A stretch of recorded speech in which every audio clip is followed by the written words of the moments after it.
The regular meeting of the land use board of the township of Greenwood shall notice of this meeting, location change to the Greenwood shall land use code 101 Greenwood Park Boulevards to New Jersey, has been given to in accordance with the Open Public Meetings Act, and that a notice was published in the express times and Starlight newspapers. Notice was published on the municipal bulletin board at the township administration building in Greenwich Township, New Jersey, and the notice was filed with the township clerk. Roll call. Mr. Scuderi, here. Mr. Bean, Here. Mr. Chichillo, Here. Mr. Baylor, Absent. Ms. Cullen is excused. Mr. Hill, Here. Mr. Fiamma, Here. Mr. McNutt, Here. Ms. Sherlaw is excused. Mr. Bradlaugh, Here. Ms. Parker, Absent. Mr. Graham, Here. Mr. Coulter John. Here. Please rise up. Pledge allegiance to the flag of the United States of America and to the republic for which it stands, one nation, under God, indivisible, with liberty and justice for all.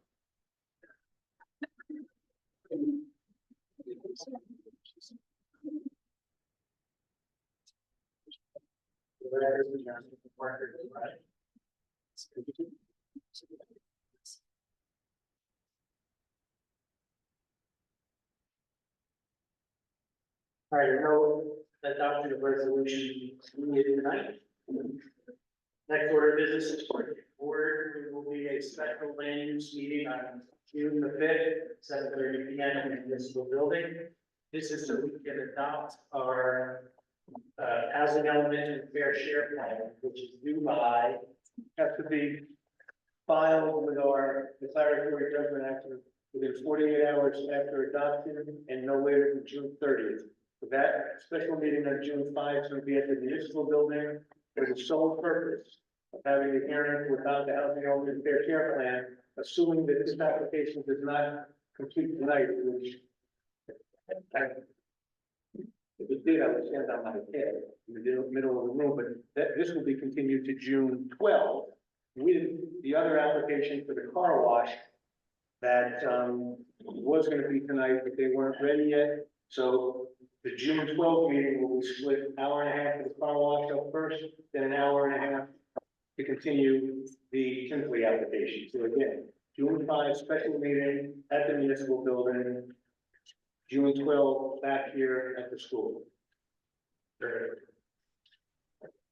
All right, next order of business, public hearing, land use board, application 2024-04, Tinsley, Greenwich Township, NJ LLC. Okay, let's just, again, for the record, have the appearances for the applicant and the two objecting entities. Right, see if it works. Okay. I'm Dave, and I don't think that Let's go back a little. Turn it back. That's right there.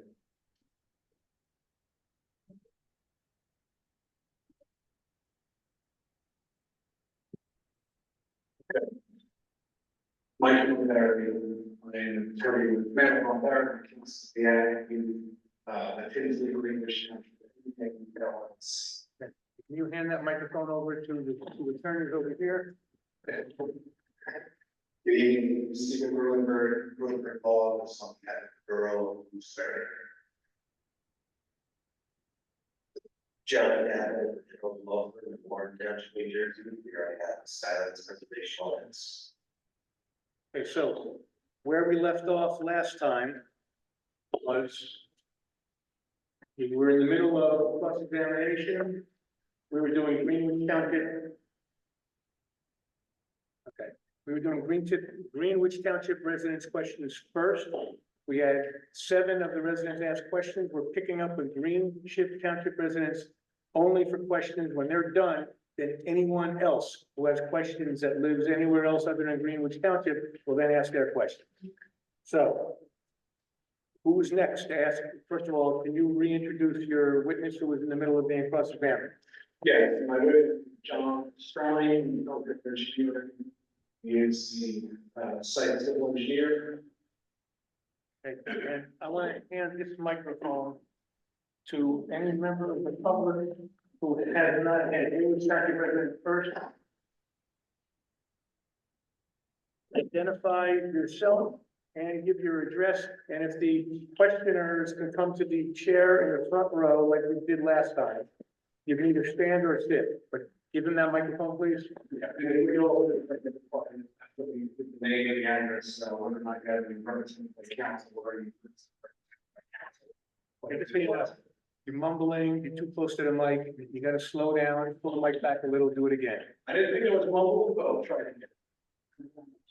And we just ask each individual, like the last time, for their name, their address, whether or not we're represented by council or any groups that are represented by council, please. Thank you. Okay, my name is Neil Moorcroft, 603 State 173. Hold on. Spell first and last name. NEILMOORCROFT. You hear me okay? You're good. Clear? Yeah, and your address? 603 State Road 173. Technically, that's Greenwich Township, but Bloomsbury address is Greenwich Township. Greenwich Township. And are you represented by council or do you belong to the Scotland Preservation Alliance? I am not represented by any attorney, and I'm not part of the Scotland Corporation. Okay, question. Okay. So it's strongly on public record, the 13th of March, actually 48 minutes and 22 seconds into that video.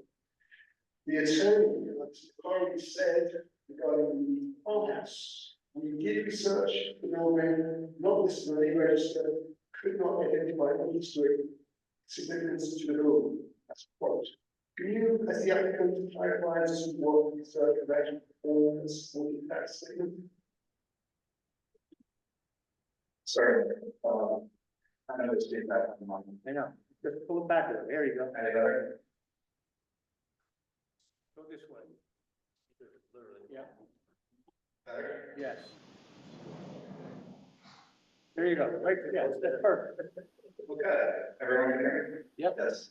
Okay, so what our office has done is we've reached out to Chicago. Tell you what, let's move to, let's keep on moving. Right there, that's time it out. Okay. So our office has reached out to Chicago, the state preservation office, to contact them and discuss the building. So as part of the process, we've spoken with their staff a couple times. They've identified that the building is not federally listed as a historic property. It's not state listed as a historic property. They understand that it is eligible, state property, but it has not, filed with the state. SHPO would chime in on the application that was submitted to certain agencies under their purview. That will be an application in the recreation area for the Highlands, which we are not, or a wetlands application. Let's try this one. So for purposes of the record in our board stenographer, SHPO, SHPO stands for this, for the State Historic Preservation Office or Officer. Yes. So as I was stating, in addition to not being a listed historic property, it is eligible, but SHPO would not be able to provide feedback on this was an application for wetlands for the DEP, the Department of Environmental Protection, with the state or have funding that is either from the federal government, municipal or county source, which they're not using. So based on the information for that, SHPO, again, they acknowledge that it's an eligible property because it's not a registered historic property, that we would be able to take down that building. Well, on the 13th of March, it was said that when you search the building, it's not listed, could not identify any historic significance. But that was on the 13th of March, you just said it was a qualified structure. So it seems to be, I'm misunderstanding. So the building is listed as eligible, but it has not been recorded as a historic property. It has been surveyed at some point, either by SHPO or another agency, and marked, and I believe it's called Peter Smith Farm. I think it's the name of the property. And again, it is, because it is not registered, the applicant is looking to take down that building and move forward. Again, SHPO in our correspondence stated that they will not have feedback or chime in on the application because the way that the project is being permitted, again, not using any state or federal funds, not a wetland project, not a historic property, not a conservation area, or the highlands that we would be able to move forward with Let that. me ask a quick question, to Mr. Moorcraft. On March 13th, who made that statement you read from? Did the attorney or did Mr. Estrada? This is the current. Right, he's not a witness, so he must have been in error. Okay, if he's under oath, he's a witness, so. So you can keep on asking him questions, but the attorney made a statement and apparently it was wrong.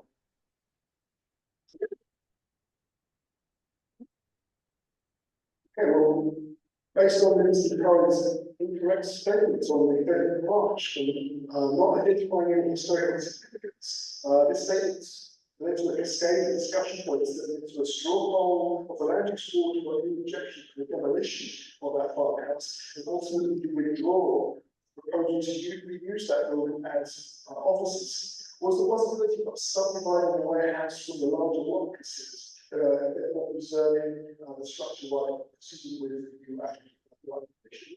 So we have not reviewed it, for subdivision, which we noted as there are existing non-conformities associated with that property today, related to things like, driveway location, utilities, I believe it was put on testimony in the first hearing, the list of variances associated with that building, just by being there. Yeah, the applicant hasn't looked at the subdivision yet, but they are looking to demolish the building. One of the benefits of that is that it paves the way to essentially revegetate that entire area, complete the buffer on the entirety of the front end, and replant that area where the building is located as well as the adjacent farm area. So were you aware that on page 32 and 33 of early American, so early architecture of Warren County from various circulars, that both the interior and the exterior of the farmhouse is featured as, to quote actually Mr. Berkeley himself, as architecturally significant dwelling. I'm not aware of the published or magazine, whatever it is.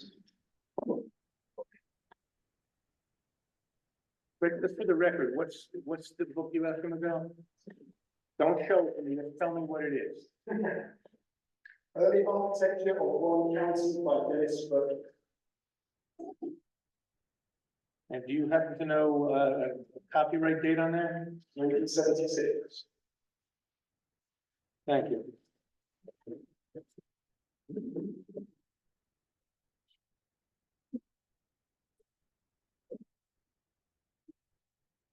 I just simply also want to add for the board's reference, prior to the June 12 hearing, sorry, 21 days before that hearing, we will be submitting our correspondence with the SHPO regarding this structure.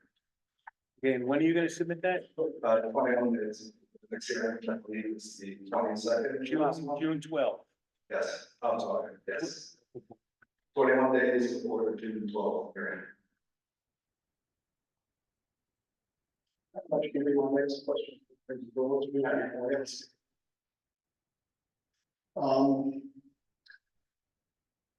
In terms of the plans for the proposed warehouse, there are office areas in that. Are there any living rooms or floor in that? I believe the architect can provide input on that. I'm sorry, if I could just clarify for a second, I don't know which microphone's used, but just to clarify, we'll be referring to as warehouse. We're not proposing warehouse growth like this, but we'll be important to clarify that we're- Why don't we call the building a building? Because that's one of the issues that's gonna be decided. I apologize. I was not to say that. I do apologize. Yeah, and also, we neglected to say, when people are coming in or leaving the room, could you please like put your hand on the door so it doesn't slam, it jolts everybody, just let it shut gently. Go ahead. That's it. Thank you very much. 3 minutes, exactly. Yeah, 3 minutes.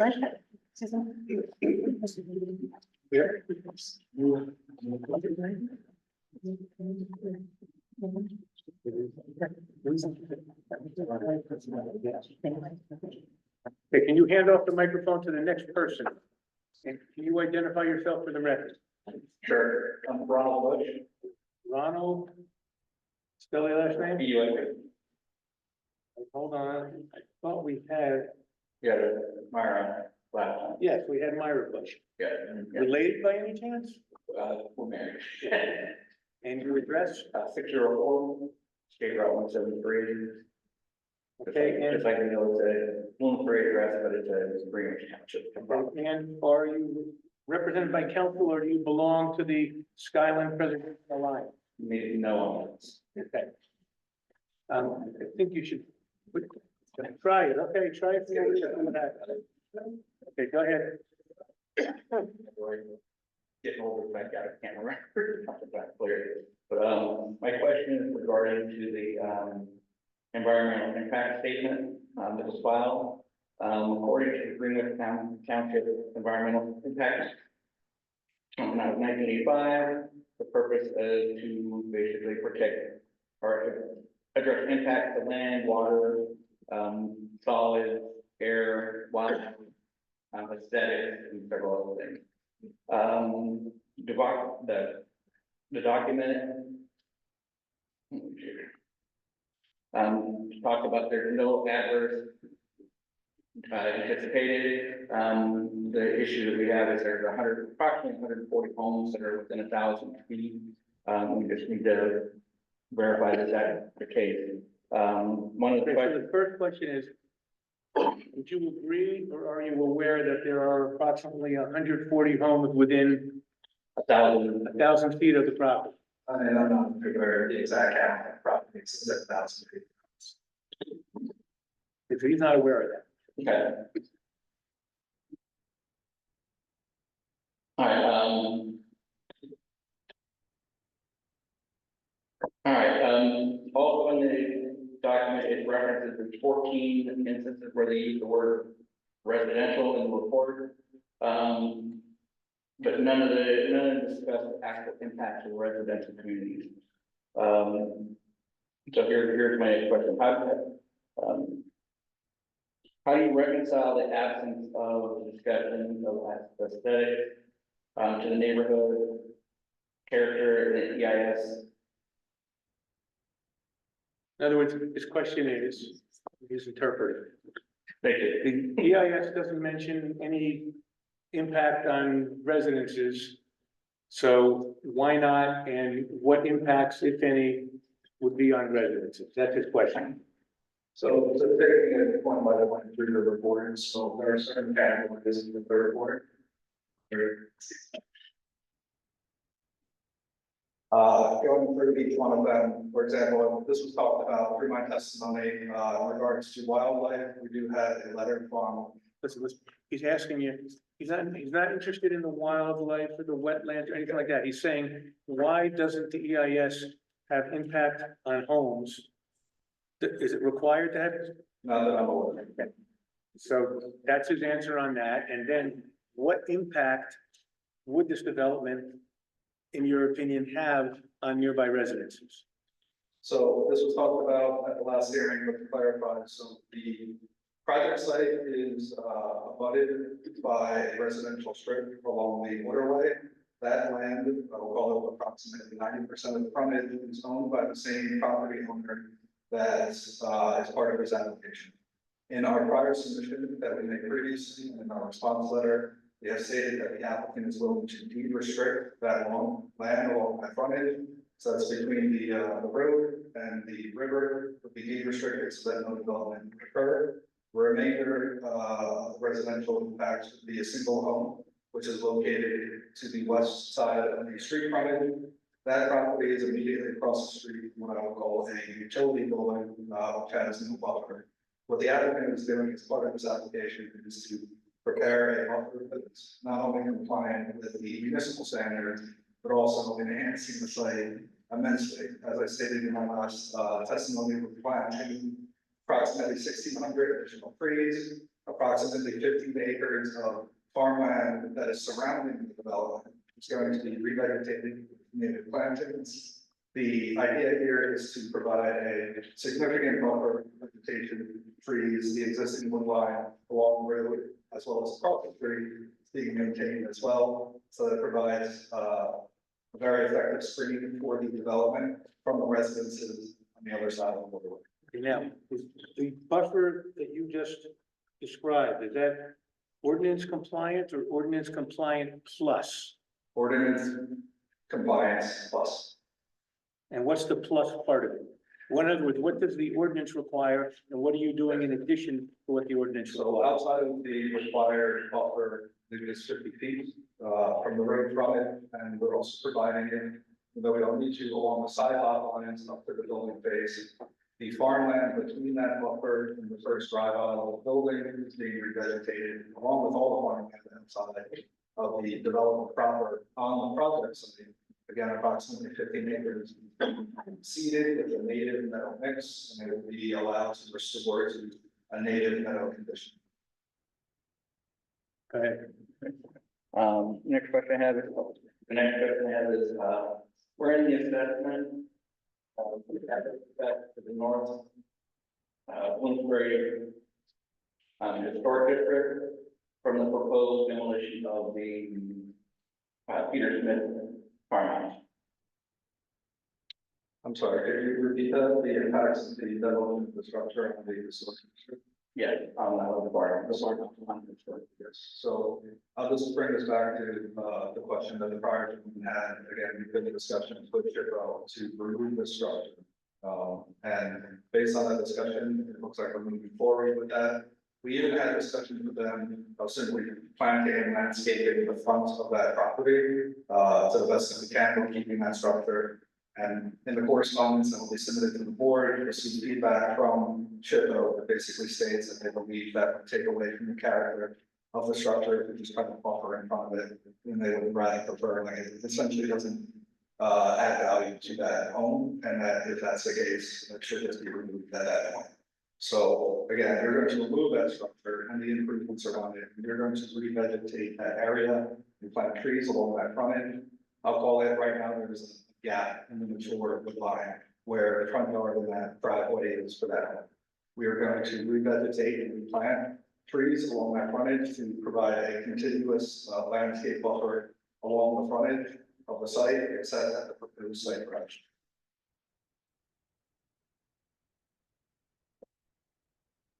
And that's it? That's all I have. Which township resident is next with questions? No further township residents come up, we'll go to non-township residents. We have township residents with questions still? If you do, why don't the township residents with questions come up to the front? You're not a township resident.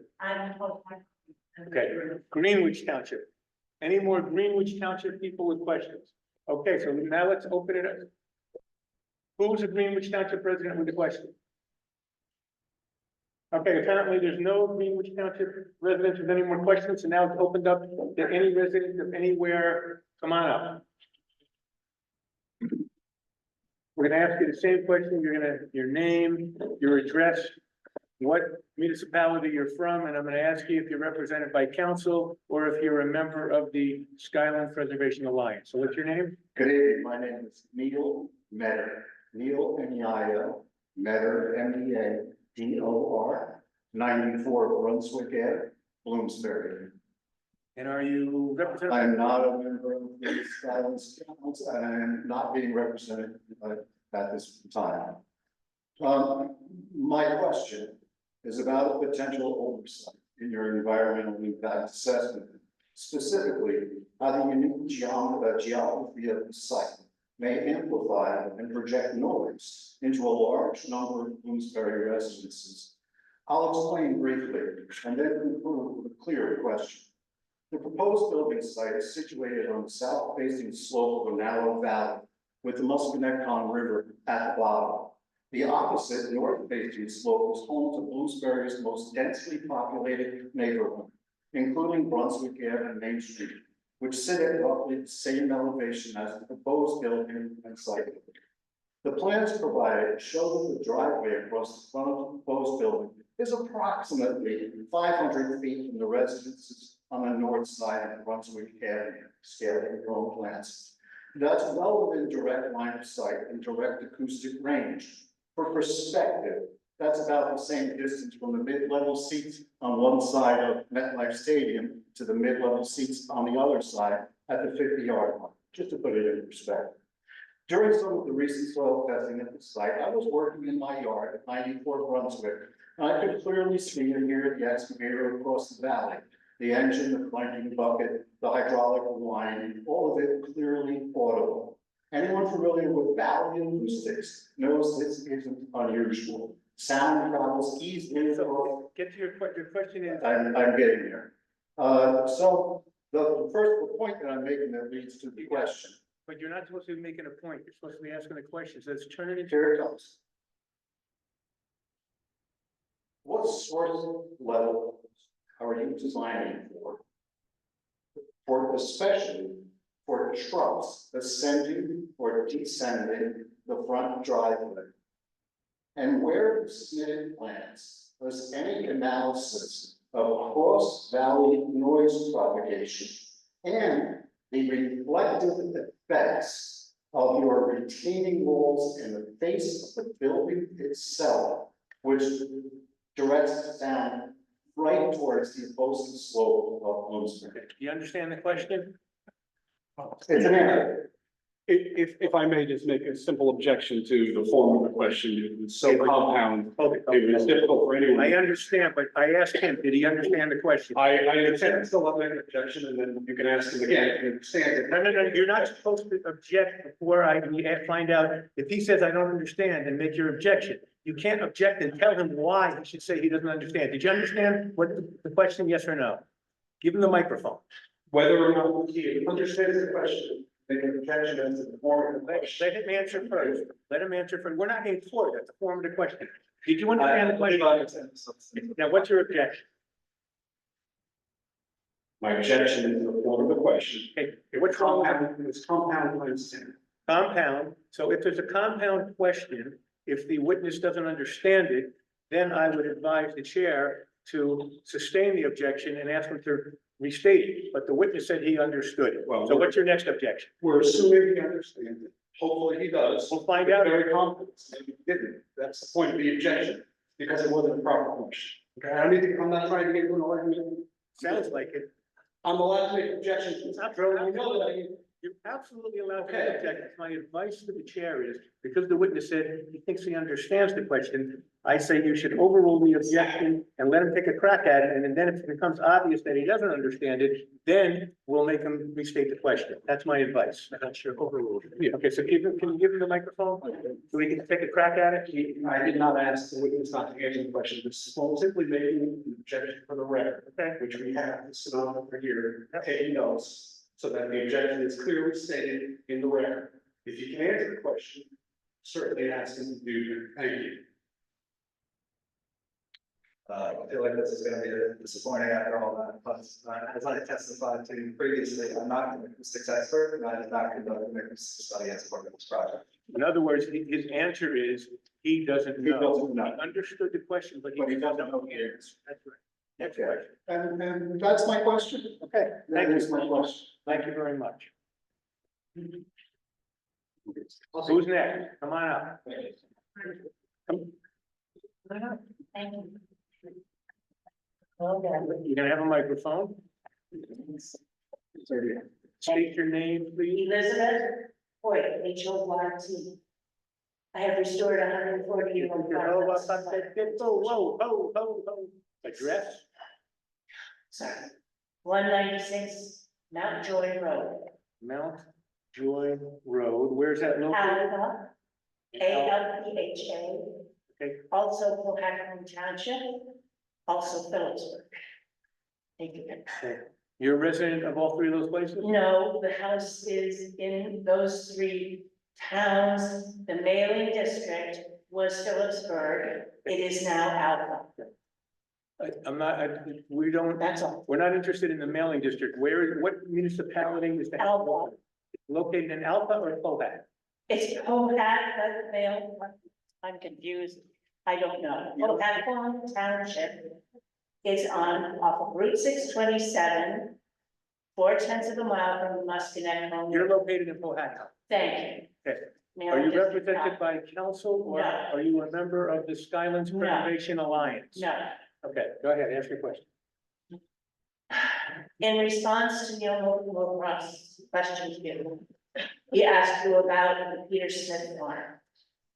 You said that SHPO told you that the value of the house historically is diminished by planting things in front of, planting plants in front of it.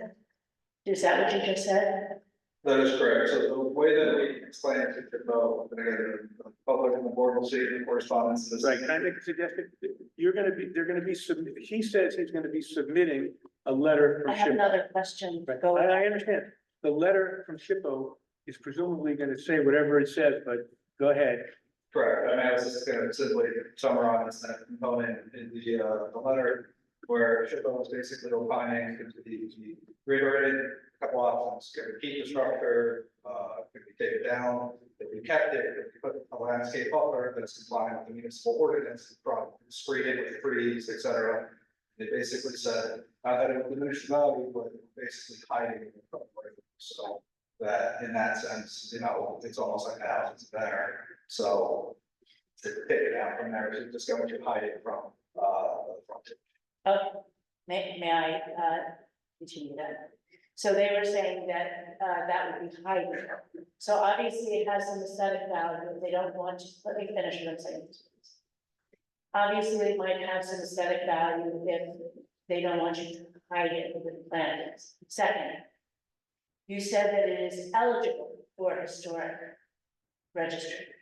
I am in a 140-year-old farmhouse in Cohasset. Ma'am, you can't testify yet. This is just question. No, When I'm you're just all done, saying, you're gonna this is testify. part of my question. Part of my Do you question, object to the question or not? Yes. Okay. okay, I If this won't, one, why? I'm gonna, yeah, sustain his objection. My advice. So you can't put, you gotta pretend you're on Jeopardy. And I don't watch Jeopardy, sir. you gotta ask him questions instead of just putting a position in. Because I'm not, You're putting a saying it's position in. restore 140-year-old. I'm saying that historic properties may look derelict, but they can be restored. So do this. Would you agree that historic properties that may look derelict could be restored? Oh, that's what you mean, Richard? Yes. Okay. Do you agree that historic properties may look derelict, but can be restored and livable and historic value for educational purposes and aesthetic purposes? I mean, holistically for a general property, yes, that would be possible. Again, so I just want to be clear about the eligibility and whether or not it's registered. So again, to be clear, it's not currently a registered state or federal, and it is eligible based on whatever work SHPO or another agency may have done in the past. Because it is not a registered landmark, it limits what SHPO can provide in terms of input on it. They understand that it is eligible, yes, it is a older building. I don't think And are you aware that just down the road, I am 10 miles from warehouse site of Fleet? Are you, no, let me finish my question. Are you aware, I'm sorry, are you aware that there are historic communities that are in the historic registry just 10 miles from the site of the proposed industrial Building, let's call it a building. building? I'm not familiar with the historic properties within 10 miles of the project site. I'm familiar with the concern of Is that your on-site question? property. Mhm. You're not aware? Is that what you're saying? Yes, he's not aware. That's what he said. Okay. Thank you. That's all. Who's next? Thank you.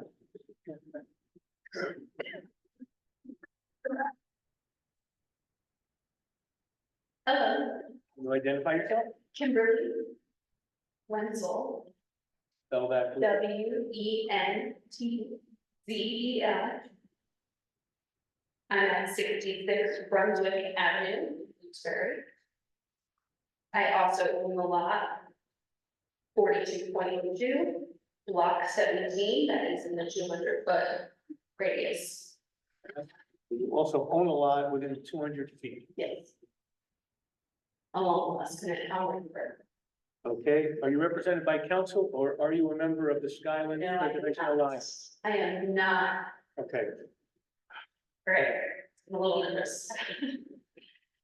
Did you design the parking? Yes, the parking lot.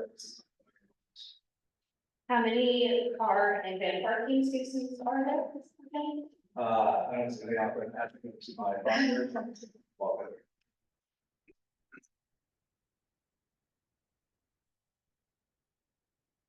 It's 301 parking spaces and 34 van parking spaces. Are the spaces for van parking going to be used for employees or for shipping and receiving? It's my understanding that it is for employees and companies. What requirements did you use to determine the needed number of parking spots for passenger vehicles? For passenger vehicles, there is a municipal requirement that we are meeting, I can pull it exact amount, I believe.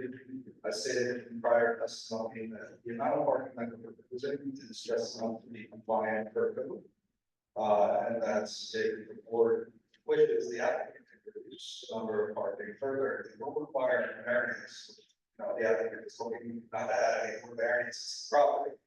But let it be stated for the record that they are amenable to reducing the quantity of parking on site. And the board is willing to grant the variance, but also parking quantity. How many of the parking spots are dedicated to visitor parking? I don't have the quantity of visitor parking that's designated. Typically it would be specified by the tenant who moves in, how many spaces they want designated as visitor, and they want designated visitor spaces. So Are you aware that there is a ordinance that states that visitor parking is, only permitted in the front yard if it's 10% of the requirement? sorry, they say that word.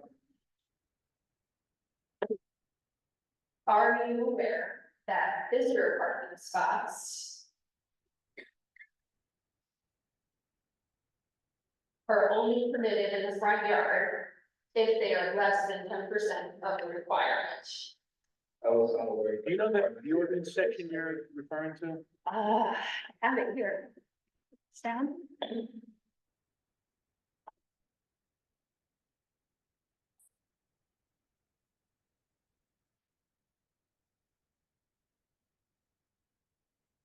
It is Pick up that, yeah, Mike, yeah. section 16-18A.6.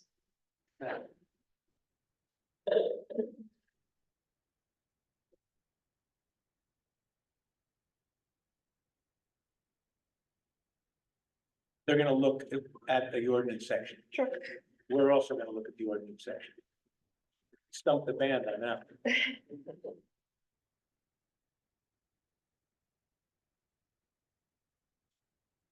Yeah, I have a look at the section here, for the record. Yeah, can you read that, because Yes, quite it's, frankly, I'm not familiar with yes, that. that's perfectly fine. So it's, chapter 16, subsection 18A.6, subsection K, off-street parking, and then a supplement of that, number 2. It says, the front yard, visitor parking shall be in addition to the required employee parking. It's permitted in the front yard, provided that such parking is located outside of any required buffer, and is limited to 10% of the total parking requirement. So the applicant would comply with that. If it's not 10% in the front yard, it's simply that if you had it as a requirement, it's not exceed more than 10% of your total park, which the applicant can comply with. Do you know roughly how many parking spaces that would be? Again, the exact quantity of visitor parking means designated at all is not decided yet until there's a tenant of the maximum visitor parking. If you include the van parking, there will be a total of 335 parking spaces on site, so a maximum of 10% of that would be 33 parking spaces. Rounding it. And how many parking spaces are currently designed in the front yard?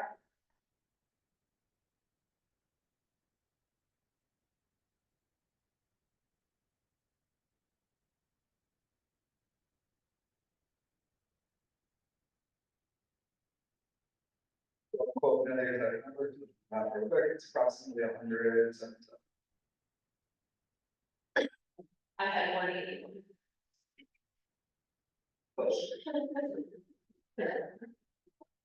How many trailer parking stalls are there on the site? Trailer parking spaces, what we'll call trailer stalls, not including the loading docks, are 70. Is there a town ordinance requirement for trailer parking stalls? There's, Is there an industry standard to determine the number of trailer starts for a light manufacturing building? yes, I try not to put questions, but I try to talk about some of the parking generated. See for some of these trailers for use like this, I will say that it had been discussed with the project team, and that number of trailer parking, they believe, is effective for site of this size. Can you go back to your prior question? What was the question before the trailer stall? That he said 170 something and you said 181. What was that question? How many parking spaces are Okay, and you said approximately, approximately 177?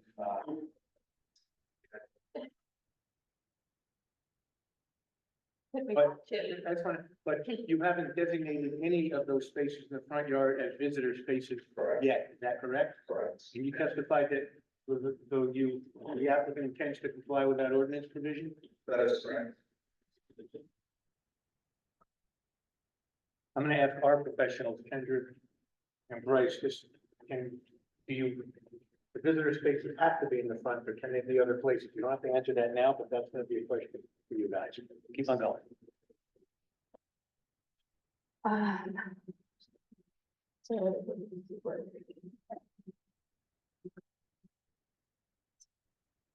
So since, sorry.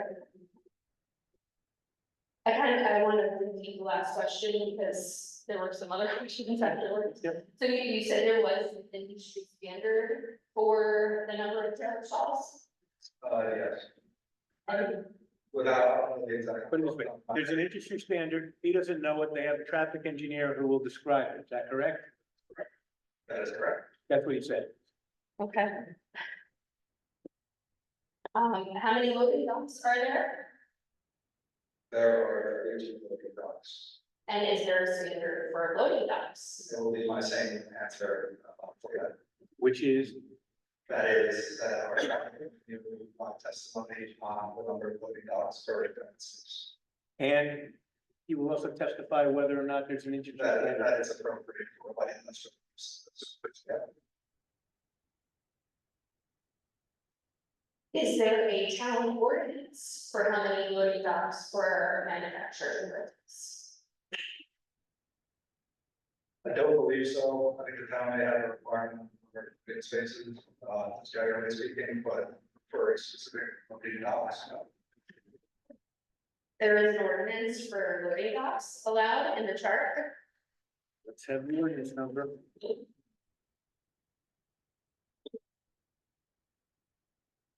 In 16-10.2, number of spaces. Under industrial establishments, it sends you to see manufacturing in the chart. Manufacturing establishes one space for each employee, maximum work shift, or one space for each 500 square feet. That's for the regular parking spaces. And then I believe the next section, sorry, 16-10.3. It states that there is at least one off-street loading space required. Correct. Yeah, this is referencing, there's no specific requirement. Says, I can help, I can read that in, if that helps. Yes, that would be helpful. So, chapter 16. But hold on there. Are you talking about ordinance section, you said 15 or 16? 16-3, 16, right? yes. 16-10.3A? Because 16-10.3A, I am not testifying. Right, I'm gonna have you testify. What does 16-10.3A regulate? One second, I'm gonna read you the actual ordinance and not the plans. Give me 1 second. My understanding, but I want an engineer to testify about that, that regulates loading spaces, not loading docks, but I just want to hear it from the township and board engineer. 1 second.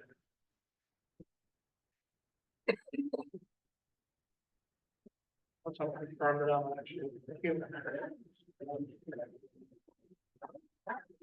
Right, how long that into a big piece of. Yes, that would be very helpful. That's tough. No, that's okay, don't worry about it. And I didn't grab mine, but like you would have yours. Yeah, well. My bad, I had mine all along. Okay, look how nice yours is balanced on that point, so there you go. 16-10.3 is entitled Off-Street Loading and Unloading Space. So, in your opinion, and as you've been applying the ordinances in the township, does that regulate loading docks or loading spaces? Our interpretation is not a loading dock, it is a loading space. Meaning a loading space for a truck to pull up outside a building and load or unload? Correct. That's and my legal opinion is I 100% believe he's correct. That ordinance doesn't regulate loading docks. Loading docks, or, Right. okay. Got about 30 seconds. So is there a, requirement for loading docks? And you have how many loading docks on site? I previously said, 32 docks. Thank you.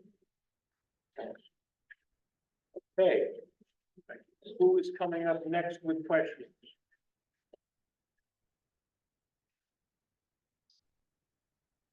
Just as a reminder, the chairman's been timing it. You have 3 minutes of questions. We only time your questions, not the answers.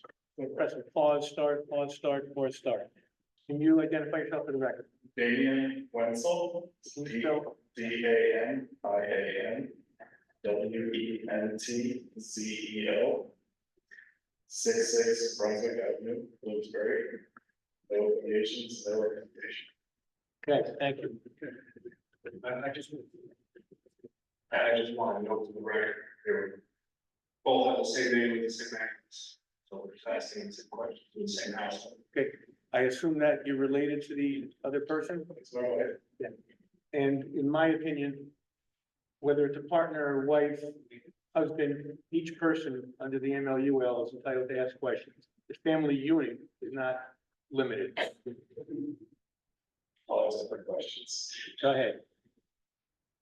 Do you know the approximate grade change from 173 to parking spaces in the front yard? Under existing or proposed discussions.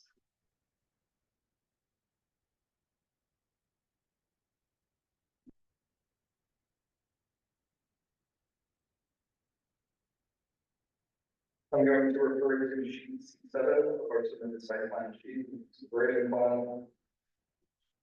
I'm just gonna pick the midpoint of the site from the.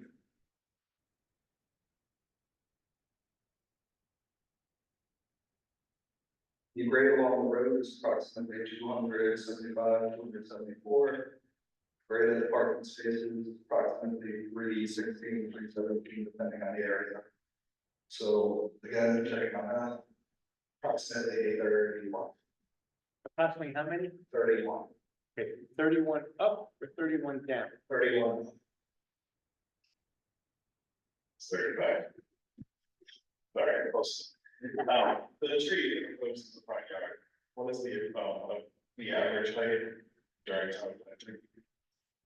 So the height depends on the type of tree. If it's a shade tree, planting size is dependent on the caliber versus the actual tree.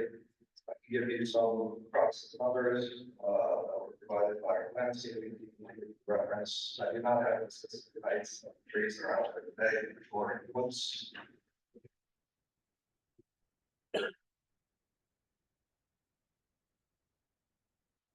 So for a typical deciduous shade tree, they're planted anywhere between 16 tall, the floor height gets up to about 60 feet, and they grow about 2 feet per year.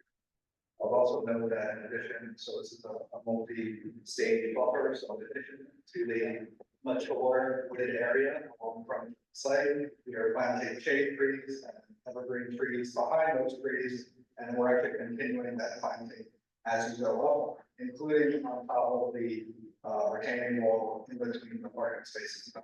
So it's a level buffer as you go back. Yeah, it appears most of the trees are parked or planted at the lower levels, so somewhere between, I'd say, 15 to 35 feet below the actual parking. Is that correct? Is that correct? I don't know how you're categorizing this. Majority of the trees, I don't count, so I can't say, I would say that there are trees between the frontage and the parking lot, and there are shade along that area. Our concern is that the towns of Bloomsbury and the valley. But my concern is, Yeah, we didn't hear that. Sorry, our concern is that the town is in a valley facing the road site. And the trees are planted low enough that they will actually protect any kind of visual impact from the town. Ask him, Will the tree protect? in light of the fact that Bloomsbury's across the valley, will the trees, continue the question? The trees provide a visual buffer between Bloomsbury and the proposed building. Yes, they will. And explain why. So as I stated before, we have evergreen and shade trees. The evergreen trees, I'm gonna put aside for now because the shade trees are taller. Like I said, planting height are anywhere from 9 to 16 feet. They grow 2 feet a year, up to 60 feet tall. So even a tree that is planted along the frontage would still cover portions of the building as it matures. But in addition to that, we have plantings along the embankment between the wall and the parking lot, where there will be additional trees planted at a 9 to 16 foot height. In addition to even more evergreens along the perimeter of that parking lot to screen headlights, we will have the bloom of the deciduous trees as well. we will have what concert? Bloom of the deciduous trees, foliage tree, The bloom of indigenous trees, that's of the deciduous, the shade trees. One more time, please. The bloom of the deciduous trees.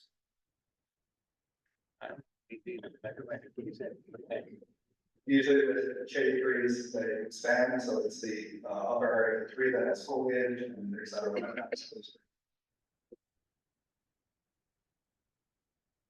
That's right, so the trees that are planted in the lower front yard, growing at a rate of 2 feet per year, how many years before they provide visual buffer of a 40-foot tall building? Depends on the tree that planted, we did not, it was speculated for myself, it was planted at 10 feet tall, to reach a height of 30 feet, it will take 10 years. Thank you. John, if I could ask a clarifying question. The question I believe was, how long is the paper buffer according to the building? All the trees don't necessarily, based upon the location, have to be at full height, is that correct? Or would it be above the That is correct. So again, as I mentioned, there is a swath of landscaping between the parking lot and the frontage, and they're planted at varying rates. There are trees that are planted right in the parking lot grade of the building. Those can range again, where from 9 to 16 feet tall, and they will cover approximately 40% of the building space. Okay, who is next?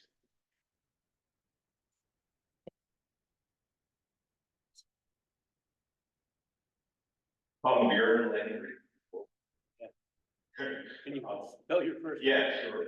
First name is Bjorn, B as in boy, Jorn. Langley, Langre. Live at 129 Bethlehem Avenue in Bloomsbury.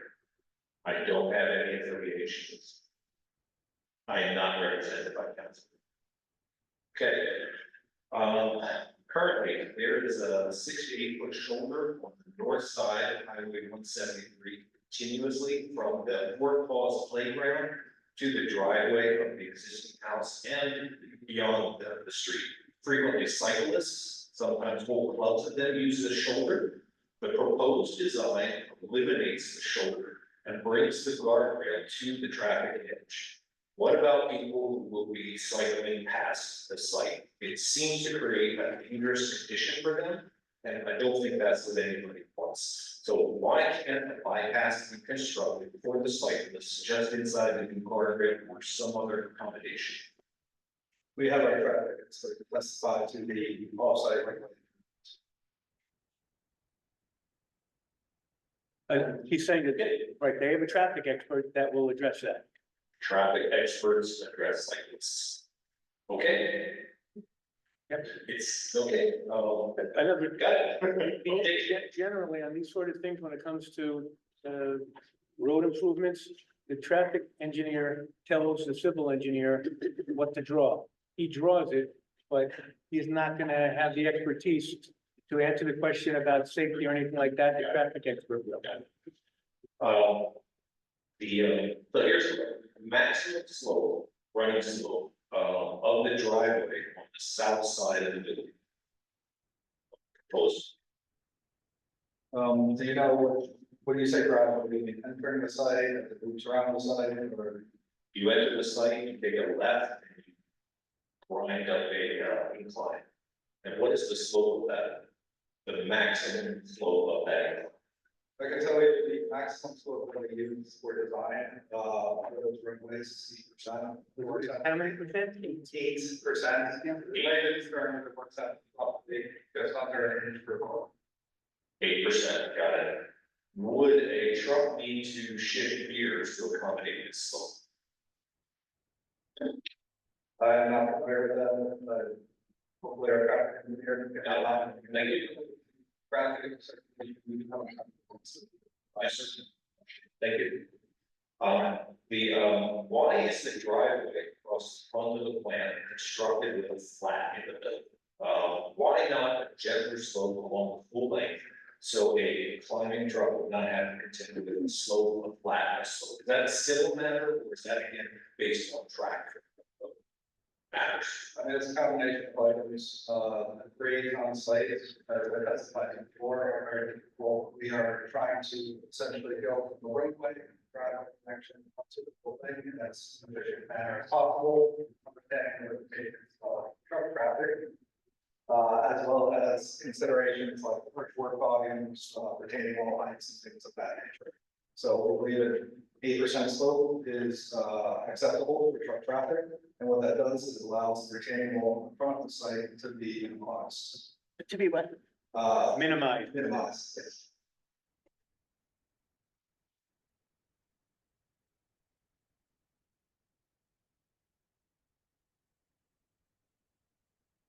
Okay, I'm gonna go ahead with that. How would you characterize the soil on site? Would it be coarse grain like sand or gravel or fine grain like clay or silt? We have a geotech currently doing testing to quantify what that soil is. If you get, there's a general soil survey that the county does, it's countywide. It may not be site specific, but I can give you information about what the county soil maps does. I will say the soils on site are roughly classified as what I'm calling, I will define it hydraulic soil group D, HSGD, and that's somewhere between like an A is like a very well drained soil. D A is like a very, I'm sorry. A is a well drained soil, like a clean sand, like deep sand, and you have deep soil, which is like clay and very fine silt. So this soil is somewhere in between. So it is between coarse and fine grain. Yes. Okay. So my next question is about the disturbed soil management, which is a big deal in every construction project. The project proposes to place disturbed soils at various grades. What is the steepest grade on the site that disturbed soil will be placed at? When you say disturbed soil, are you referring to our soil stockpile locations? Yes. They're installed, so the answer is they're going to be placed on flat level areas. The larger answer to that is that the applicant will be submitted to the soil conservation district for plan certification. That prepares plan, which was submitted to the town, and it will certainly be compliant with all the guidelines of the soil conservation district, both as part of the design and for all construction. What is the slope of the grade you're looking to build and that be cut in the back of the? Are you referring to the earth and the bank of the line? There's a 3-to-1 slope, so that 1 foot of vertical rise for every 3 feet of horizontal distance. Say that one more time, sir. 1 foot of vertical rise for 3 feet of horizontal distance. That's it. Would you compare that to the steep slope? No, I consider it a stable slope. Industry standard for a 3-to-1 slope. It is a slope that you can land on. It's a slope that you can mow grass on. It's a slope that will remain stable once its vegetation has taken place. Would you agree that you need large amounts of grading equipment to make that grade? I mean, not the JZ, but yes, we'll need earth moving equipment, we'll be construction able on site to move earth around as part of the construction process. This will be the last question. Okay, so there's a large amount of, all of this construction equipment can wash a lot of mud and soil onto 173, which this site washes straight into the river. There is a 50-foot construction stabilized entrance shown on drawing C.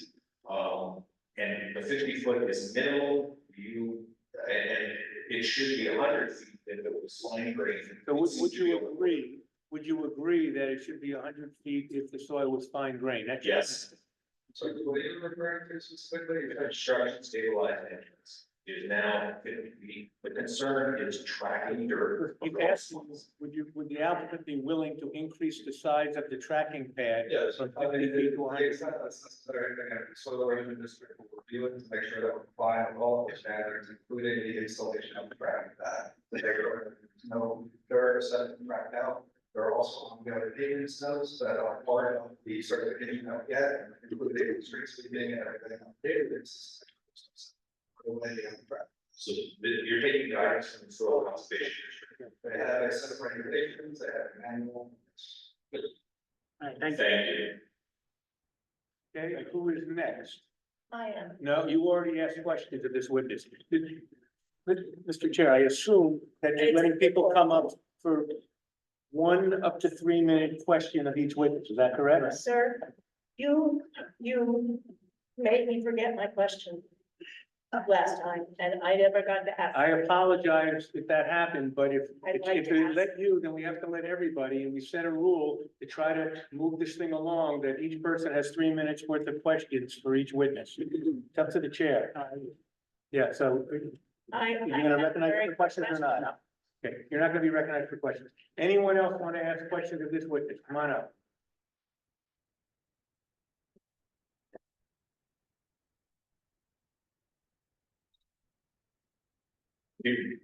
Name? Tim Kazikas, Can you spell the last name? short, F is Frank, AZEKAS, Your address?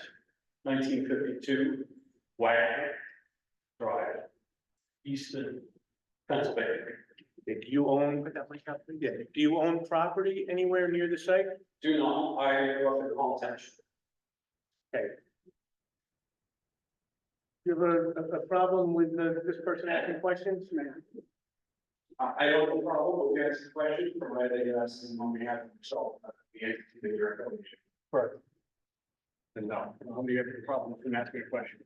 Okay, Maybe, if you let me, but I don't have a problem with them asking. okay, you're not gonna object to him asking questions that he doesn't live in the state of New Jersey, and he doesn't own property in the state of New Jersey.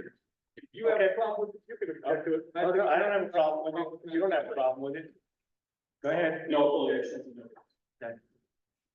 Regarding the proposed building and its associated infrastructure, has a developer or any independent entity performed a cumulative impact analysis which assesses this and other similar projects within the region which are proposed? Yeah, that's questions for this witness, not for the attorney. When you say cumulative impacts, what do you mean? Cumulative impact would be all inclusive.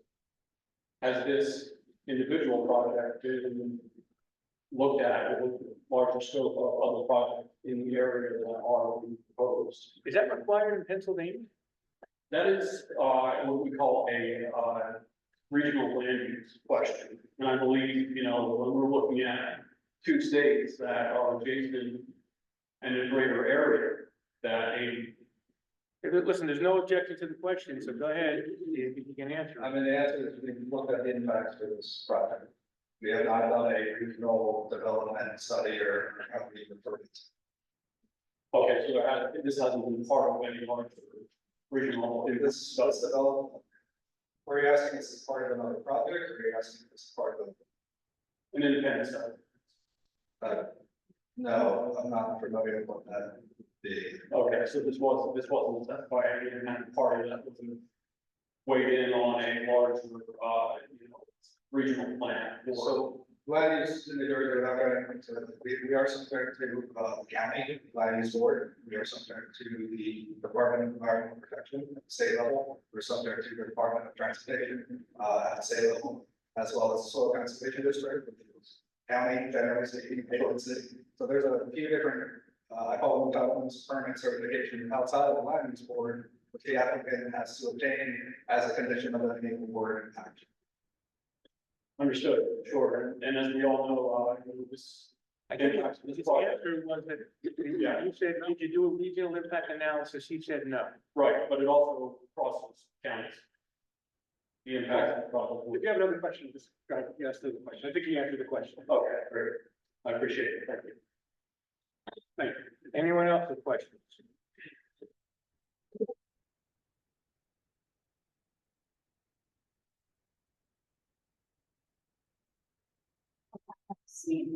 Hi, the name is Lori Elora, Watchers Sarah. Oh, my gosh. Spell it slowly, please. WATROUS hyphen D as in David, V as in Victor, ERSTERRE.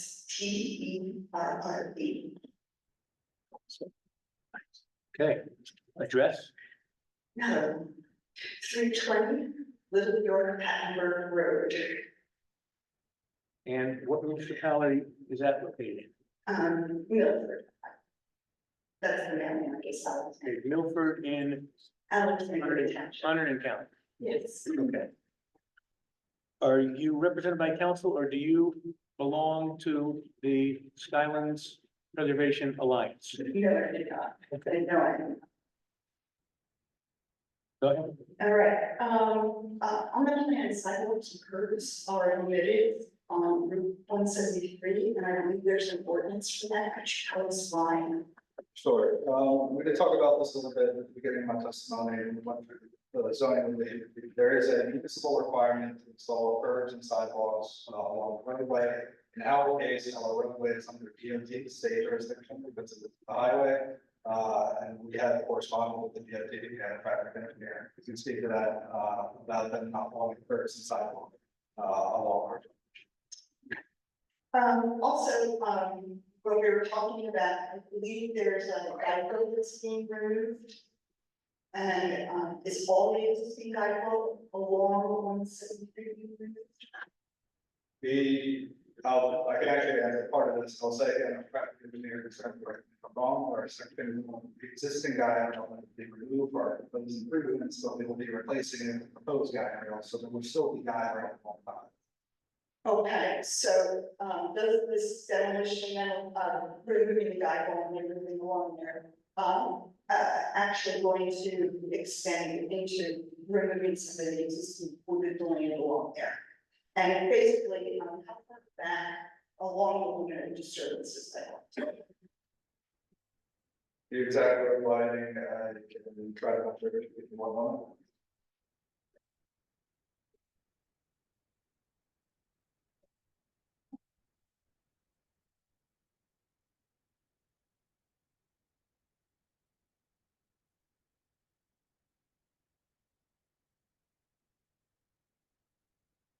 So the widening of the regular driveway varies deeper.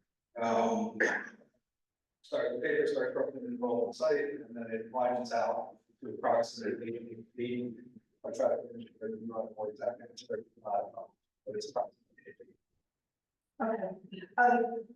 I believe that there's a section that by ordinance, so a lot of this is actually protected, the women of the service, we have to be careful about that. And one of the things I think I noticed on the demolition, plan that I did not see what, well, let me rephrase this. How are you proposing to protect, the existing vegetation from the construction and demolition?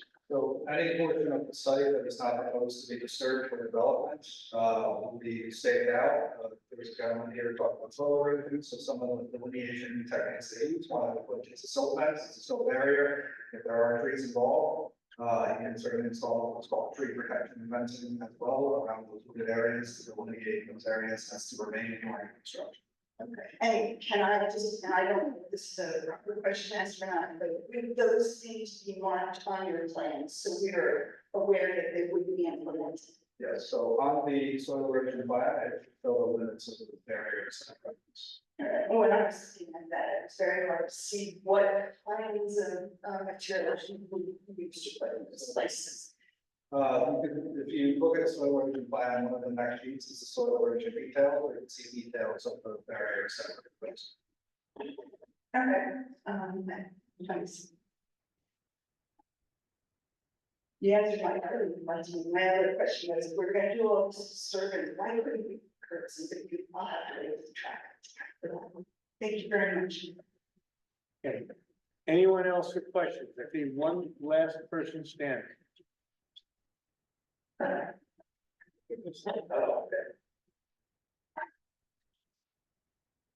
name is Shorter Robert Waters, WATROUS. Okay. 320, New York, Attenborough Road, Milford, New Jersey, mailing address, it's Alexandria Township. Okay. Represented by council, or are you? No, no. I didn't ask the question. You're a member of the Skylands Preservation Alliance? No. Go ahead. Okay. You testified that the trees were, the evergreen trees are gonna be sustained at plant. And the building from the road to the top of the building is 89 feet. So how long will it take for a 6 to 8 foot evergreen growing it, as you said, 2 feet a year? How long would it take to get it up to 89 feet? So if I'm looking across the river at this 89-foot height, those trees will just at the tops of them be getting to that point. That does, I answered this question with the other person. Yes, could you use? I think You could ask a follow-up, let him answer, before you answer that question. You keep referring to a tree planted at the, there are trees planted from the road all the way up to the parking lot. So there is a tree planted at 8 feet tall, parking lot, that grows 2 feet a year. It's certainly gonna come to the building, and a tree located along the road. right, but when you started giving those numbers, you stated a 10-foot tree. And your planting plan falls from 6 to 8 foot. We're referring to The evergreens. evergreen tree. Well, listen, it's about the focus. Sorry. The applicant attorney's right about this. You gotta let him finish answering before you say something, or we're not gonna have a good record, and slow down when you get near the end of, because we tend to speed up right near the end, and I'm looking at the board stenographer, and she's looking at me. Just slow down when you get to the end of your sentence. Understood. I believe you were referring to evergreen trees. When I answered the prior question, it was in reference to shade trees. Okay, but we're looking at the impact all year round. So the evergreen trees are more important for us for the winter impact. So on your planting details, you have trunk protection for deer grubbing that goes up to 4 foot high on the deciduous trees. So you acknowledge there's deer problems, but for the evergreen trees, you don't have any fencing around them for protection. Are you aware that your American holly, eastern red cedar, American owned everybody and Helen Rogers, Japanese, Holly Park, volunteer. I'm sure our landscape architect understands that. I did not prepare the planning plan, it was done by a licensed landscape architect who is familiar with the area and the things that he has done. That is familiar with the area. Is familiar with the area, and what the deer feed on, if there's a concern about potentially deer in the area, even freezes, I think that's could be a maintenance thing in terms of putting any sort of deer protection. And all those kind of things. Didn't you sign off on landing plan, It is included as part of this, yes. but there's no landscape architect? We have a landscape architect. So hold on one second. You're not planning on calling a landscape architect, are you? That's not the point. Right, so, He's answering your question. okay, they're not planning on calling a landscape architect. So I believe he's answered the question that was asked. If there's another question, he can ask. On another part, you have a meadow planting, that's a seeding for wildflower meadow. And quite a few of those plants in the seeding mix are deer food. So that wouldn't be very good protected, would it? Certainly, there was a concern about potential deer foraging, we'll call it, the seed mixes can be altered to the specific seed mixes. Right, whatever particular planting, certainly will be working with the board, the public to alter that seed mix if possible. So you also have on the maintenance schedule for that, that they will be doing hand weeding of the invasive exotics in the wildflower area, which is quite a few acres. I don't know of too many industrial facilities where they do that level of gardening where they are hand weeding. Are you familiar with any maintenance that's anything like that? I'm not familiar, it's certainly something that we can look at for the maintenance notes. I don't think they will be hammered in the any of this. I don't think so either. all right, thank you, your time's up, appreciate it. Okay, oh, there are additional people that want to ask questions, okay. Let's keep on going.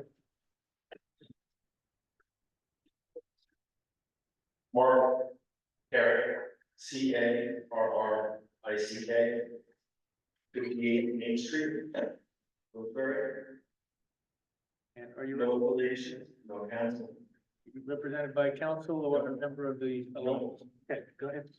I want to get back to the environmental impact, specifically fine particulates associated with diesel exhaust. The potential exists, according to the site plan, for over 100 trucks on site. Have there been any studies as to the environmental impact of these fine particulates, which are accepted as a health risk? As a resident within 1,000 feet of the proposed project, and specifically Is this a question for him? You gotta make it a question. have there been any baseline studies done of the propagation of these fine particulates, especially as it relates to the specific geography of the river valley? No, Is that a concern? Is that a concern? again, the applicant is willing to adhere to all of air quality and what is previously stated. There are state statutes regarding what are called nuisances of air quality and what is the applicant is willing to adhere to that. All activities of the industrial facility will be performed inside. I know you referenced on the trucks, that should simply add there are loading docks. There are certainly some trailer spaces, but they are not designed to accommodate the tractor. Yeah.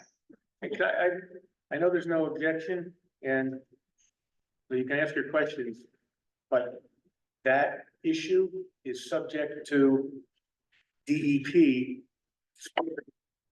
Can't do anything about it. No jurisdiction over diesel exhaust. Just so you understand, it's my legal opinion. But keep on asking the questions because there's no objection. Can I save my time? No, No, just keep on, Keep in mind too, there's going to be public comment, so if you don't have a specific question, there's still other opportunity You'll to have, make comment. you'll have an opportunity to ask questions of our traffic engineer, our planner, architect. right, this, but you can't reserve your time to ask him more questions. This is 3 minutes on each witness. You've got 3 minutes of questions on each witness. If you have no more questions for this witness, okay, if you have more questions, ask. You will also have a statement at the end. Okay, thank you. Thank you. Thank you.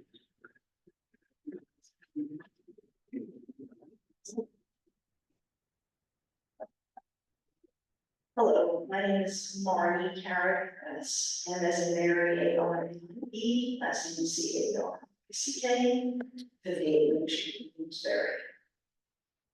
And are you represented by counsel or are you a member of the Skylands Preservation Alliance? No to those. Okay.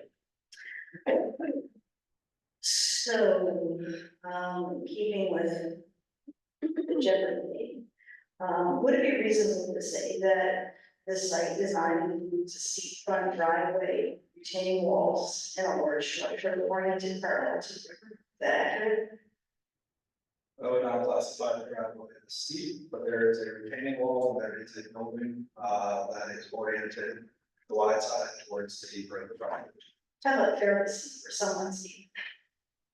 It's 8% slope, it's. Okay.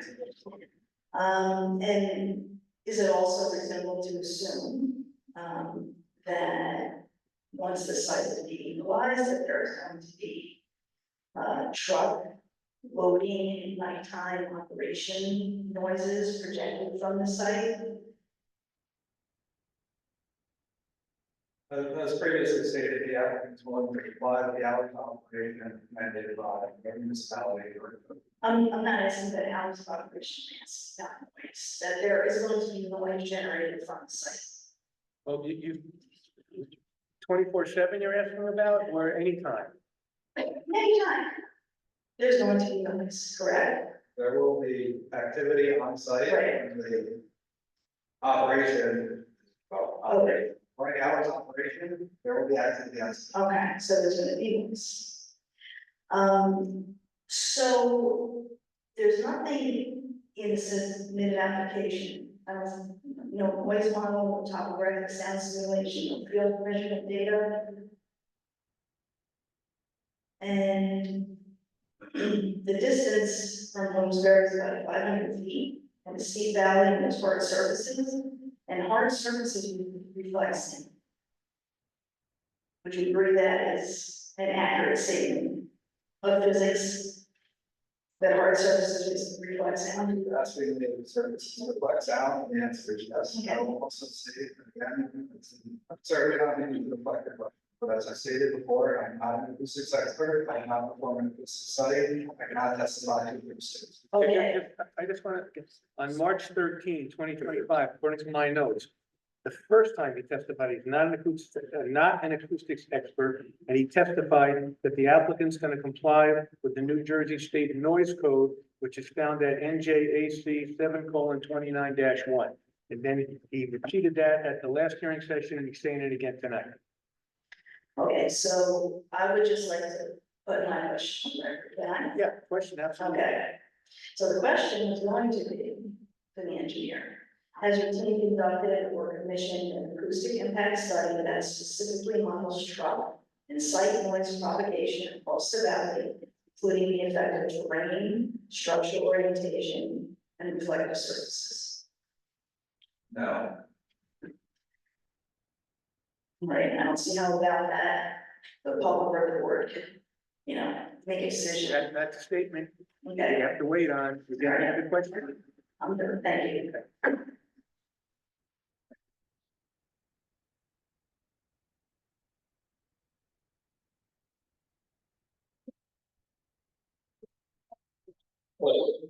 Name is Max, M-A-T-T, Moss, Give me that again, Max. Max, M-A-T-T, Okay. Mossel, M-O-S-K-A-L, Address? 127 Bethlehem Avenue, Bloomsbury. And are you represented by counsel, or are you a member of the Skylands Preservation Alliance. That would help.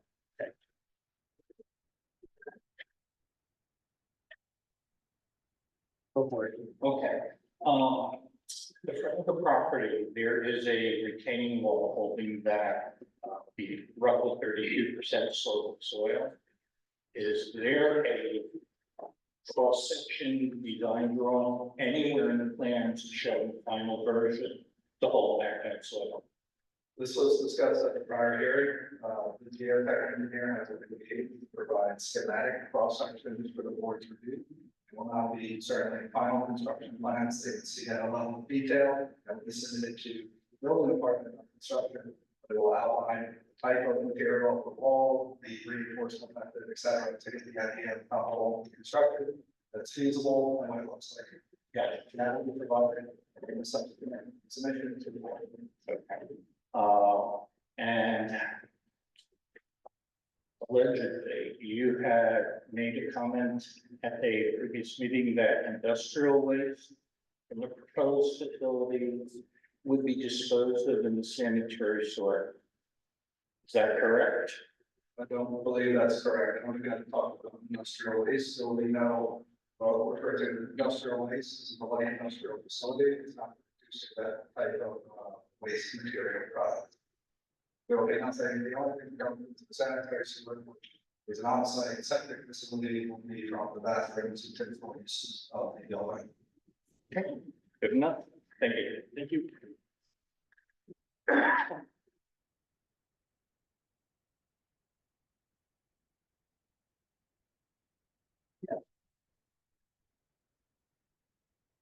Hello, my name is Sheila Duvall, SHEILA, DEBA 448. I reside at 74 Brunswick Avenue in Bloomsbury. You're represented by council or you are a member of the Skylands Preservation Alliance? No, no. Go ahead. Okay, thank you. I have several questions regarding the exterior lighting shown on the site plan, how it aligns with the existing zoning ordinance. Wait, I'm sorry, how it allows the, With the existing zoning ordinance. The plan shows a total of 33 light fixtures facing directly in the direction of Route 173. 11 light fixtures mounted on the side of the building, 10 fixtures in the adjacent parking lot, and 12 more running along Route 173. That is parallel, that's right. Is that correct? Is that correct? Yes, the only thing I would say is you mentioned 12 lights along the driveway along the road. There are 12 lights along the drive aisle located further from the site. There are one or two lights at the driveway itself illuminated. There are no proposed lights along the roadway itself. No, not like that, along. I guess I should have said parallel, yes. So that is a total of 33 light fixtures facing Route 173. Is that Correct. Is that correct? Facing, I'll say yes. 11, 10, Man, you gotta let him answer. You gotta let him answer. Without counting myself, to hear your word, when you say that the point towards 173, you think that the light is in that direction, away? Yes, Without counting myself, yes. That is what if the board wants, I can count them individually. I don't know if it's off the top of my head. Which ones are facing? well, Take your. I can tell you, I looked at the plan. But I don't raise hand in terms of, it's 33, they don't place in consideration of Route 173, parallel to parallel. parallel to, Parallel to 173. The ordinance does not allow for these to agree. The ordinance does not allow what? Can you Sure. calm yourself down? Sure. The ordinance does not allow for these light fixtures. It's my understanding that these lights aren't permitted, and just to recap, I don't know if you'll have follow-up questions, but they are dark sky compliant, they're full call, energy efficient LED lights that will be controlled by the tenant for building management. We have completed a lighting analysis, it was submitted to the board, there is no light spillover being generated. I'm sorry, so that, here's our last. No light spillage, as in, we measure lights, that's illumination at ground level, it's something called the measurement foot candle. It's the brightness of one candle and it's like There is no light spillover, and it's an illumination from these light fixtures shining off the properties. Ma'am, what ordinance section did you ask him about not being in compliance with? I don't have the section in front of me, I'm sorry, I don't have a section. Because he's testified that all the lights fully comply with all the ordinance sections. Okay, so let me continue on to along with that. So previously, you testified that the light poles are 25 feet high. Is that correct? Correct. I mean, if you want to, I'm just gonna go to 25, but I believe you're correct. Okay. I have some more statistics, if you want to check them all at the same time, if you have.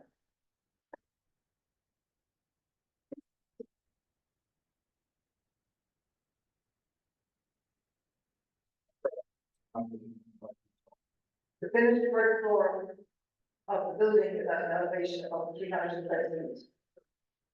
That is correct. Is that correct? So lights on the wall would sit at about 345 feet above sea level, is that correct? Officially speaking, it's not sea level, but yes, elevation. Very good. Excuse me. With Route 173 at approximately 275 feet, that brings the height of the light fixtures to about 70 feet above. Ma'am, can you just slow down, please? I'm sorry. Here's my motion. I'm so sorry. I will go back. Where did you correct? Start with your last question, if you don't mind. About Route 70, the elevation of Route. With Route 173 being at approximately 275 feet, that brings the height of the light fixtures to about 70 feet above Route 173. Is that correct? Is that correct? Correct. Fine, it is. In reality, then, this is a statement of the question. In full, No, you can't make the statement. okay, would you agree that in reality, then, the full view for many of the residents of Greenwich, Bloomsbury, and Vermont is correct? I'm objection to the question. I don't understand what the question here was. The question is, would you agree that if the lighting fixtures are approximately 70 feet above Route 173, they are visible to all of Greenwich, maybe not all, but certainly to Bloomsbury residents?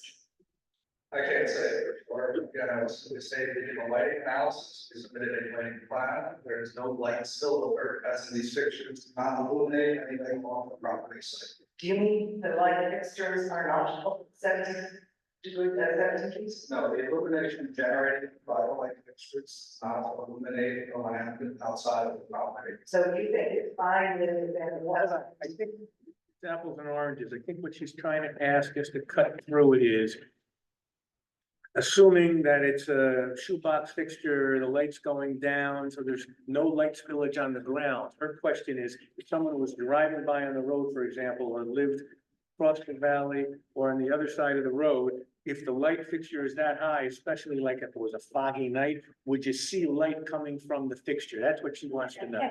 I can't say for sure, it's not part of our lighting analysis, it's not. I will say that we will have an architect come up and speak about these sheds. And maybe that could be discussed at that point about what is visible, along the face of the building at that time. Okay, very good. That is my last question. Has the reflective quality of the external building material been taken into consideration in your illumination calculations? The reflectivity of the building, I don't believe so. Thank you very much. Anyone else? It looks like there's one more person. Looks like you might be the last one. Looks like the last time. What's your name? My name is Michelle, Michboe, Evanowski, V as in Victor, ANOWSKI. I live at 59 Main Street. 59 Main Street? Yes. Bloomsbury Borough. Okay, and are you represented by council or are you a member of the Skylands Preservation Alliance? No, I do not. Okay, great. Go ahead. It was previously mentioned that lights will be shut off outside business hours except for security lighting. Where is the zoning ordinance? Where in the zoning ordinance is the definition of what qualifies for security lighting? It's my understanding, there's no specific definition of security lighting will be determined in conjunction with discussion with the police department on what is appropriate. Could a future tenant claim that all of the 33 lights would be necessary for security? I'm sure they would certainly try. Again, the board, or not the board, I should say, the municipal police department has input on which lights will remain on for security. It's not a decision that's solely made by them. Is there any wording in the zoning ordinance that would prevent that? No, again, it's at the, I'll call it the discretion of the coordination of the police department about what lights are appropriate. I just go out on a limb. I do not believe the police department are going to say that keeping all the lights on for security reasons would be appropriate. If not, could it be possible that the police at a later date would approve an all-night lighting schedule under that loophole? I can't speak for the police department. But again, here go on a limb and say that. Regarding business hours, different businesses have different operation hours, so how can the public be assured that the lights would be turned off at a reasonable hour?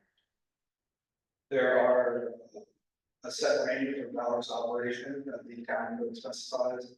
I believe it is to 10 p.m. was discussed. I'm sorry, I believe it is. We're not hearing you. Yes, until 10 p.m. We'd have to go back to the minutes. I can certainly check my minutes as well. I believe it's until 10 p.m. But I'm looking at my notes now, I don't know. I believe that my recollection, it was 10 p.m., but whatever the municipal ordinance said, it's when the hour of operation is made. We will comply with the ordinance requirements for hour of operation.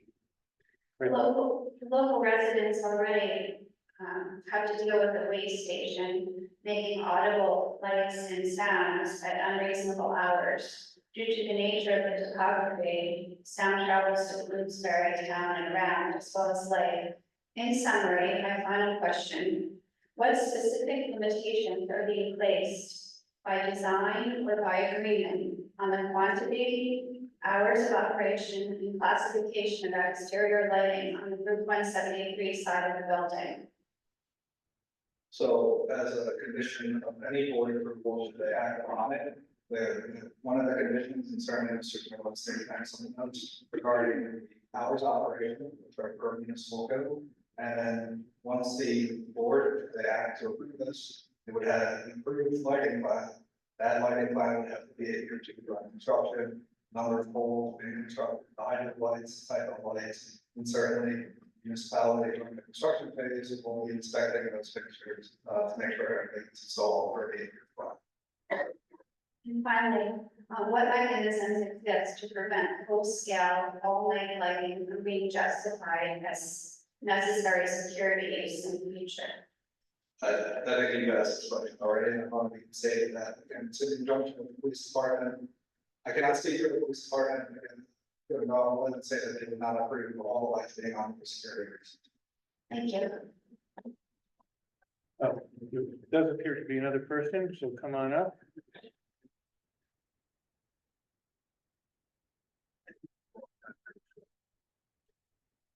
Anyone else in the audience that's going to be asking any questions of this witness? No, you are truly the last one. What is your name, please? My name is Rick, last name is Knetz, Knetch. 516, Route 173, Military, New Jersey. And are you represented by counsel or are you a member of the Skylands Preservation Alliance? No, and Okay, go ahead. in your testimony, you mentioned presence, so. You said President. And You know, let's just get, I just want to go back to this lighting thing to put it to bed. Ordinance section 16-4.18. And you previously testified to this, and I asked this question, and I don't know if Mr. Lepare or someone gave me this ordinance section. But Bryce, what is 16-4.18 say? Section 16-4.18 is hours of operation in the B1 neighborhood business. What zone is this in? So skip, Okay, in the ROM Research Office Manufacturing zoning district, the hours of operation shall be limited to 6 AM to 10 PM. In addition, all outdoor uses shall be closed from 10 PM to 6 AM every day. and I believe I asked either the attorney or the witness, will they comply with that? And I believe the answer was yes. Mr. Lepari, the answer is still yes, you're gonna comply with that? We are obligated to comply with it, and we have every intention to comply with it. And I believe we also discussed having a condition saying that the lights, other than the security lighting, which, again, we didn't say the ordinance provision, but the witness correctly notes that that's set by the police department, other than the security lighting, would have to go off when, after 10 PM. And the applicant agreed with that, correct? That is correct. Okay, so I just wanna try to eliminate that as an issue. Sorry to interrupt you, go ahead. In your testimony, you mentioned that it's the solar. I'm sorry, can I say that again? Yeah, I didn't hear it either. In your testimony, you have mentioned the presence of the facility manager. The presence of a what? Facility manager. Facility manager. Could you clarify what the responsibilities included? For example, were they in charge of security, monitoring these violations? That would have to be a leadership question. I can't specify the exact activities of that. I'll just say that there will be property management. Whether or not they're on site all the time or not, but I imagine they will be there to do the whole property management duties, coordinating maintenance around the site, landscaping, things of that nature, maintenance of the stormwater facilities, et cetera. And who's responsible for that, did you say? The property management team. Thank you. The parking plan does not appear to account for parking accommodation for. Can you slow it down? Yes, sorry. Thank you. There's two people taking notes in the portion of we're trying to get it down. It's gotta go slow. The parking does not appear to account for parking accommodations for tractor or straight trucks. Could you clarify how those vehicles will be managed on site? So any tractor trailer, we'll call them, that enters the site will be there to either deliver materials, unload materials, take materials from the facility and deliver it somewhere else. They will drive into the site and utilize one of the loading docks for whatever operations that tenant may have, and then they will leave from there. There is space on site, as I mentioned before, for trailers to be stored. There will be no material stored inside the trailers, simply storage of the trailer itself. And there will be no open parking charges. I believe that was specified in the last hearing, yes. Thank you. And it should also be mentioned, if it helps all the applicant, it's previously agreed to install a gate at the driveway. That will be reflected, which will further limit vehicles accessing the site, after the facility has closed. Thank you. Okay. Unless any board members have questions for this witness, Mr. Lepari can call his next witness. Oh, okay. We take a quick break for quarter, yeah.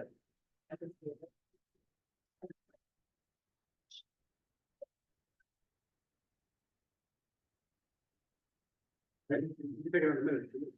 We don't need that.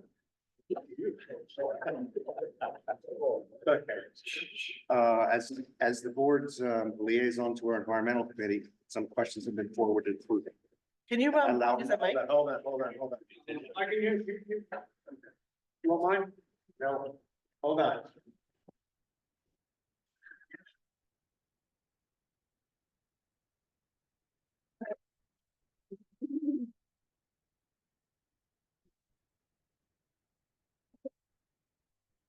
I have a question.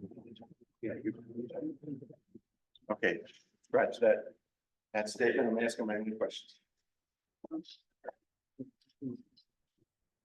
yeah, we're giving you 2 minutes instead of 3 minutes.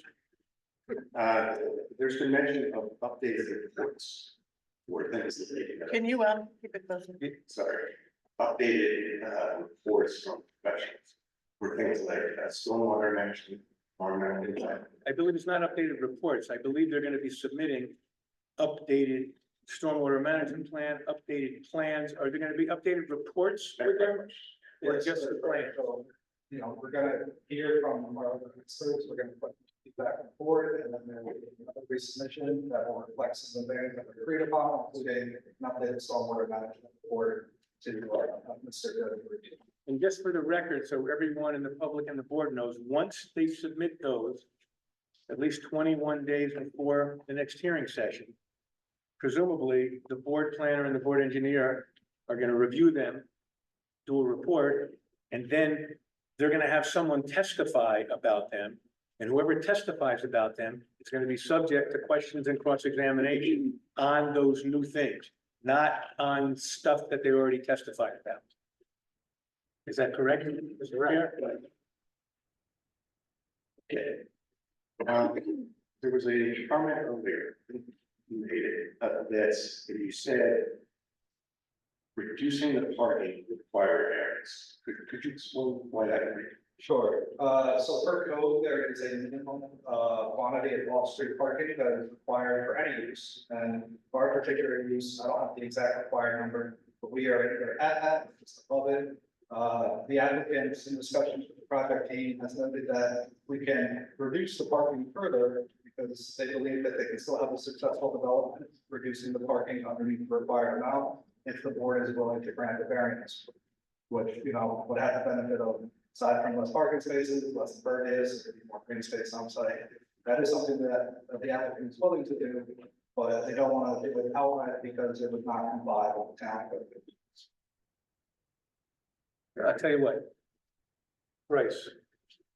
You give the parking requirement. What he's saying is, if they can help it, they don't want to have to seek any variances. Therefore, they testified they complied with the required number of parking spaces. What they're offering is, if the board doesn't want to have that many parking spaces, wants them to reduce it, they're willing to do that, but the board would have to grant a variance because it will be less parking spaces than the ordinance requires.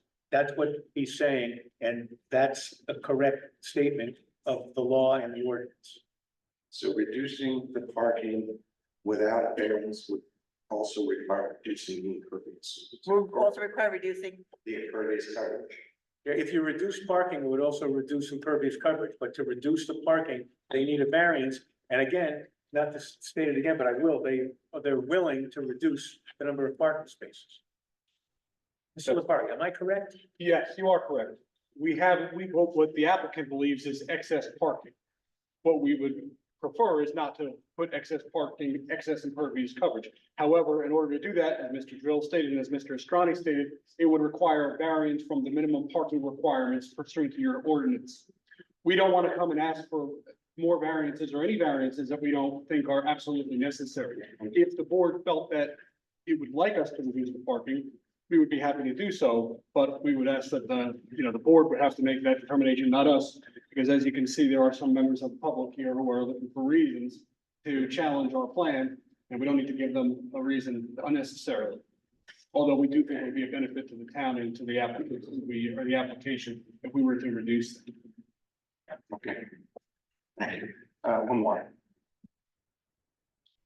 Without going into the use question, how many people are you assuming will be employed? I couldn't give you. I couldn't give you. I can't give you the employees. I will simply say that the parking supply is sufficient for 1 to 4 tenants. It's to be decided if it'll be single tenant or tenants. I will say that there are 372 parking spaces, so it could accommodate up to that. The ultimate employee count will depend on the tenant and type of industrial use that, light industrial use. Next. We have more questions down here. Can you get some board members? Yeah. Mr. Beam or Mr. I'll give Mr. Hill first. Thank you. The question, I'm not sure if you have this, and I didn't see it on the plan. By chance, do you have to know what the elevation level is Interstate 78. Because it was brought up as a question regarding the noise of the race station. You know what that elevation is versus the elevation? I don't have the elevation of the roadway itself, I can give you the elevations, at the end of our property, it should be noted that there is an off ramp from 78 going down towards the site, so that elevation is lower, the site is above it. For reference, I can give you the elevation at the top of the site. To give you more on this.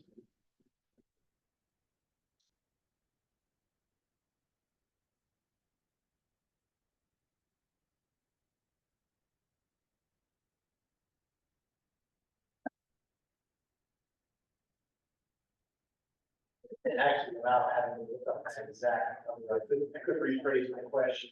Do you think there's a possibility that due to the height of the building structure itself and the plantings that are planted, that they could potentially buffer additional noise that can come from the waste station or from the interstate? For our site, the elevation of the building is proposed at 320. The elevation changes across the top of the site is approximately anywhere from 340 to 360 or higher. So the site does sit even higher than the building from there. And then on top of that, there is existing much more wood along that rear property line, which will further buffer the site. It was noted before, but I'll state it again, there is a water tower at the top of the building, will not be visible from the highway due to the elevation proposed for the building and the tower from both grade as well as the buffering of the vegetation along the northern lot line. Along the, Northern lot line. Okay, good. So I guess I want to ask, I gotta.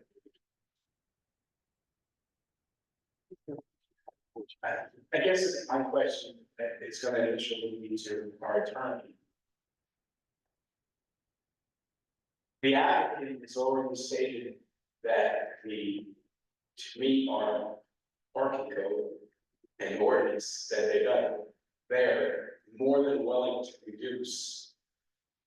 Is it appropriate at this time to ask them to go ahead and plan a reduction? I would not do it yet, I would wait and straw poll yourselves, and if people want it reduced, then you indicate that the board as a whole wants it to be reduced, they want them to, apply for the variance. I would not do it until the traffic engineer. Yes, okay. Fair enough.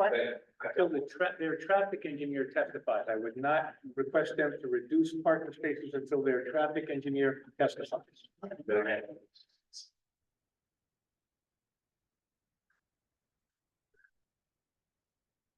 He should call his next witness out, correct? Correct.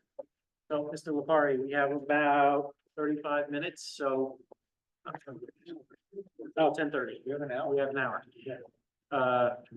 Traffic expert, probably won't get the public questions for him, because I don't think we'll open that can. Listen, see what he wants to do. He's got an architect, he's got a traffic engineer, he's got a planner. So it's up to his case. Let him decide who he wants to call next.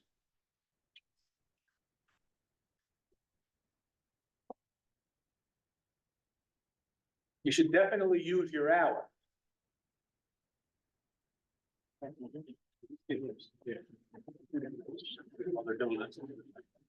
right, real quick, we're just gonna take a 5-minute restroom break. Absolutely. And then you can get all squared away. Tell us, who's gonna testify? We're gonna have a traffic engineer testify, and you said, but it's not gonna engineer. Traffic, yep. Pause it.